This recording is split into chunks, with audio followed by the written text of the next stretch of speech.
तो आज के इस वीडियो में हम लोग बात करने वाले हैं math class 7 exercise 5.2 NCERT book से। तो देखो क्वेश्चन नंबर 1 हमारा क्या कह रहा है ये समझ लो।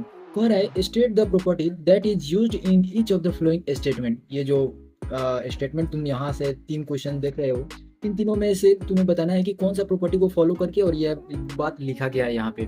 फिगर तुम्हारे सामने ये रहा। और देखो अगर तुम ये एनसीईआरटी के बुक बनाते हो बहुत ही अच्छी बात है, एनसीईआरटी बनाना चाहिए। प्रैक्टिस लगा रहेगा तो तुम्हारा जो भी है 9th-10th वो आसानी से निकल जाएगा। लेकिन एनसीईआरटी ही तुम्हारा केवल सफिशियंट नहीं है, तुम्हें साइड बुक से आर एस अग्रवाल बुक भी बहुत ही अच्छा तुम्हारा बेस को मजबूत कर देगा। तो आर एस अग्रवाल जरूर बनाओ। और अगर तुम आर एस अग्रवाल बनाते हो और उसमें कोई डाउट आता है तो तुम जाना चैनल पे, प्लेलिस्ट मिल जाएगी सारे चैप्टर्स के। उसमें तुम्हें इंट्रोडक्शन वीडियो से लेकर सारे एक्सरसाइज सॉल्यूशन वीडियो तुम्हें देखने को मिल जाएगा। फिलहाल अगर तुम क्वेश्चन नंबर 1 यहाँ पे देख रहे हो तो यहाँ पे हमें पहला क्वेश्चन जो है वो देखने को मिल रहा है कि if a parallel to b, ठीक है। और यहाँ पे ए पैरेलल का मतलब क्या है कि ये जो लाइन ए तुम देख रहे हो ये वाला, ये हमारा बी लाइन के बिल्कुल पैरेलल है। इन दोनों कोई के बीच में जो डिस्टेंस होगा, यहाँ जितना डिस्टेंस होगा उतना ही इसके अंत पर भी डिस्टेंस होगा, ठीक है। और ये डिस्टेंस आगे भी बढ़ता ही चला जाएगा, ये मतलब होता है पैरेलल लाइंस का, ठीक है। यहाँ पे हमें बोला जा रहा है कि अगर एंगल 1 और एंगल 5 जो बन रहा है, यानी एंगल 1 और एंगल 5 जो बन रहा है वो हमारा इक्वल मेजरमेंट का बन रहा है। तो यहाँ पे कौन सी प्रॉपर्टी को ये फॉलो कर रहा है वो बताना है, और यही इस क्वेश्चन के लिए आंसर हो जाएगा। तो मैंने तुम्हें इंट्रोडक्शन वीडियो में क्या बताया था कि जब भी कोई लाइन पैरेलल होता है और उसे कोई अदर लाइन जो है ट्रांसवर्स करता है, यानी इंटरसेक्ट करता है, या फिर ट्रांसवर्सल लाइन उसे जो है इंटरसेक्ट करेगा, तो यहाँ पे 8 एंगल बनते हैं। ये 4 कोण इधर बन गया, सेम 4 कोण यहाँ पे भी बनेगा, ठीक है। तो टोटल 8 कोण बन गया जैसे कि तुम देख पा रहे हो।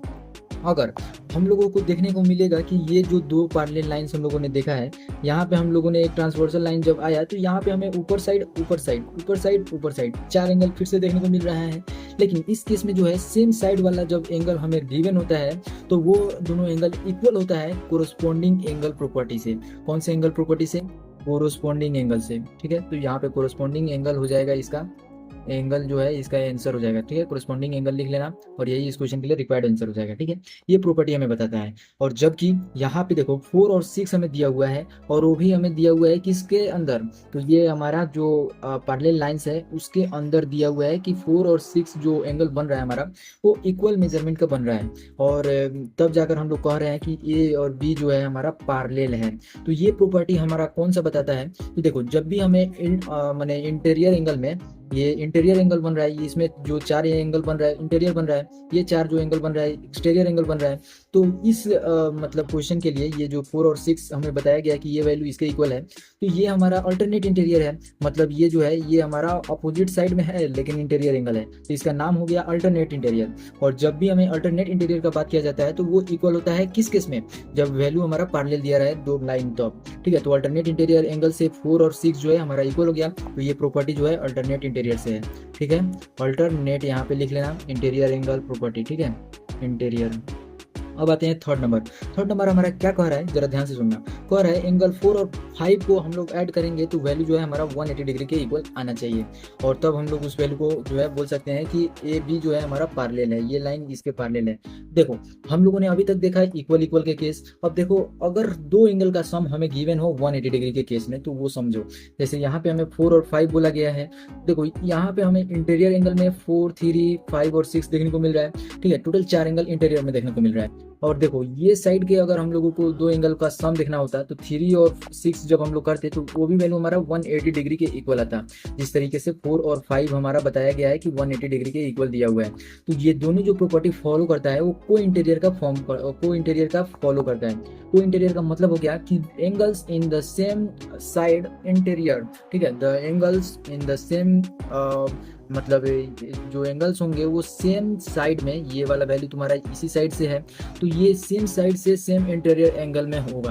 तो इस तरीके से तुम्हारे बुक में लिखा होगा कि interior angle of the same side on a transversal line makes supplementary.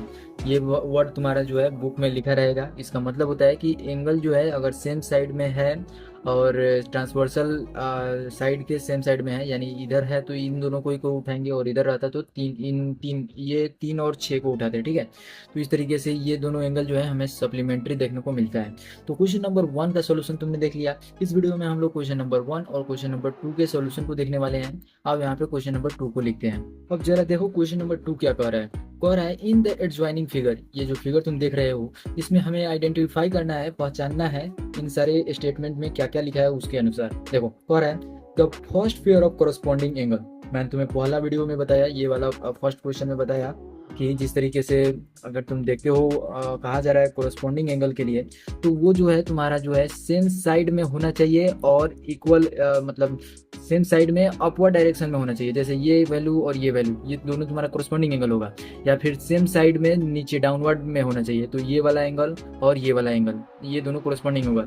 Same इसके साथ भी होगा और इसके साथ भी होगा। तो वो सारे एंगल जो है वो हमारी कोरस्पॉन्डिंग एंगल से इक्वल होते हैं। तो इसमें टोटल तुम्हारे कितने आंसर देखने को मिल रहा है? 4 आंसर देखने को मिल रहा है। देखो कौन कौन सा। पहले तो तुम्हारा ये वाला 4 एंगल और 8 एंगल इक्वल हो जाएगा। फिर 1 एंगल और 5 एंगल हो जाएगा। ये हमारे पार्लल लाइंस के अपवर्ड वाले एंगल्स को मैंने लिख दिया यहाँ पे। अब पार्लल लाइंस के नीचे वाले एंगल्स को देखो जरा, ये 3 और ये 7 दोनों इक्वल हो जाएगा। ये 2 और ये 6 कोरिस्पॉन्डिंग एंगल से इक्वल हो जाएगा।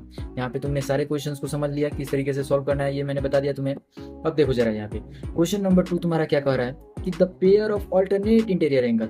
अल्टरनेट इंटीरियर एंगल के केस में मैंने इंट्रोडक्शन वीडियो में बताया था कि जेड जैसा जब भी एंगल हमारा फॉर्म होगा तो उसके कोने पर के एंगल्स जो है इक्वल होते हैं अल्टरनेट इंटीरियर एंगल से। ये जो अल्टरनेट इंटीरियर वर्ड लिखा हुआ है उससे ये जो कोने पर बनने वाले एंगल्स होते हैं वो हमारे इक्वल होते हैं। तो इस केस में देखो मैं तुम्हें बताता हूँ कहाँ पे ये ऐसा एक केस तुम्हें देखने को मिल रहा है। जैसे ये वाला लाइन समझो, जहाँ जहाँ से मैं फिगर बना रहा हूँ केवल वहीं वहीं ध्यान देना है, ठीक है। इंटीरियर का यहाँ पे मतलब आया है, नाम लिख दिया गया है इंटीरियर, मतलब ये इतना से इतना के बीच में ही होगा। यही 4 एंगल हमारा अल्टरनेट इंटीरियर बना रहा है। तो इस केस में जो हम लोग देख रहे हैं ये हम लोग जेड बना रहा है, तो ये कोण हमारा इक्वल हो जाएगा। अब देखो ये तो एक आंसर हो गया, और ये भी तो हमारा इंटीरियर एंगल बना रहा है सर, तो उसके लिए कहाँ जेड बन रहा है। तो देखो अब जरा ध्यान से देखना, ये वैल्यू हमारा उल्टा जेड बना रहा है। तो उल्टा जेड भी बनाए और सीधा जेड भी बनाए तो भी वैल्यू जो है कोने पर के हमारा वो दोनों हमारा इक्वल होगा। तो इस केस में तुमने क्या देखा, यहाँ पे मैं लिख देता हूँ, पहला एंगल का भी मैं लिख दे रहा हूँ यहाँ पे ताकि कंफ्यूजन ना हो। देखो यहाँ पे फर्स्ट का मैंने लिख दिया कितना, 4 और 8 इक्वल होगा, तो angle 4 is equal to angle 8, तो एंगल 8 लिख लिया, कोमा कर दिया। दूसरा एंगल 1 और एंगल 5 इक्वल हो जाएगा, angle 1 is equal to angle 5, ये लिख दिया मैंने, ठीक है। और तीसरा एंगल क्या हो जाएगा, तीसरा हो जाएगा अब नीचे वाला देखो 3 और 7 जो है हमारा इक्वल हो जाएगा, तो angle 3 is equal to angle 7। और चौथा जो है लास्ट वाला वो 2 और 6 हो जाएगा, तो angle 2 is equal to angle 6, ये लिख दिया।